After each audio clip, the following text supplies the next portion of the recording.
दिवाली अगर इसे भारत का सबसे बड़ा त्योहार बोला जाए तो ये बिल्कुल भी गलत नहीं होगा। आपको भी पता है कि दिवाली का त्योहार हम भारतीयों के लिए क्या मायने रखता है। इसी दिन भगवान श्री राम वनवास से वापस अयोध्या आए थे और इसी दिन भगवान गणेश और माँ लक्ष्मी की भी पूजा की जाती है। भारत के हर हिस्से में दिवाली मनाई जाती है और भारत में ऐसी कोई जगह नहीं है जहां दिवाली न मनाई जाती हो। दोस्तों, आज की इस वीडियो में मैं आपको बताऊंगा कुछ ऐसे देश के बारे में जहां पर दिवाली बड़ी ही धूमधाम से मनाई जाती है। जी हाँ दोस्तों, आपने बिल्कुल सही सुना। भारत में ही नहीं बल्कि दुनिया के कुछ और देशों में भी दिवाली का त्योहार बड़े ही धूमधाम से मनाया जाता है। तो आइए जानते हैं एक एक करके उन देशों के बारे में।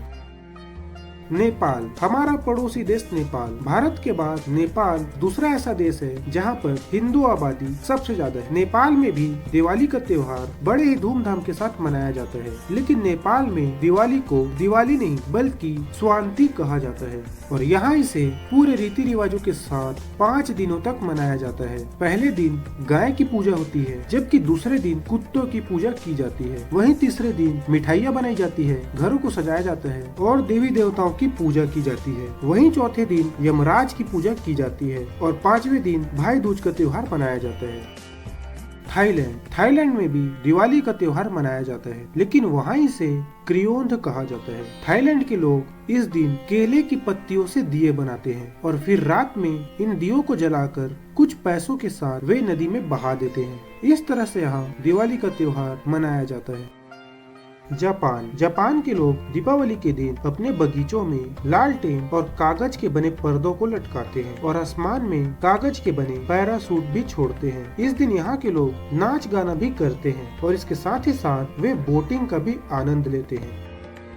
मलेशिया में भी दिवाली को बड़े ही पारंपरिक तौर से मनाया जाता है। इस दिन यहाँ के लोग सुबह जल्दी उठ जाते हैं और नहा धोकर देवी देवताओं की पूजा करते हैं। इस दिन यहाँ सरकारी छुट्टी भी होती है और दिवाली की खरीदारी करने के लिए यहाँ मेले भी लगाए जाते हैं।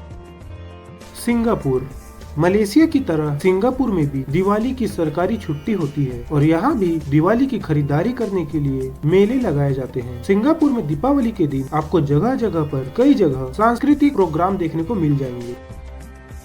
श्रीलंका, अब आप जानते ही हो कि श्रीलंका रामायण का कितना अहम हिस्सा है, तो जाहिर सी बात है कि दिवाली तो यहाँ भी मनाई जाती होगी। श्रीलंका में तमिल हिंदू समुदाय की संख्या ज्यादा है और श्रीलंका हमारा पड़ोसी देश भी है, तो इसी वजह से यहाँ दिवाली को बड़े ही पारंपरिक तौर से और धूमधाम से मनाया जाता है। इस दिन यहाँ के लोग अपने अपने घरों में मिट्टी के दिए जलाते हैं और एक दूसरे के घर जाकर उनसे मिलते हैं और दिवाली की बधाई देते हैं।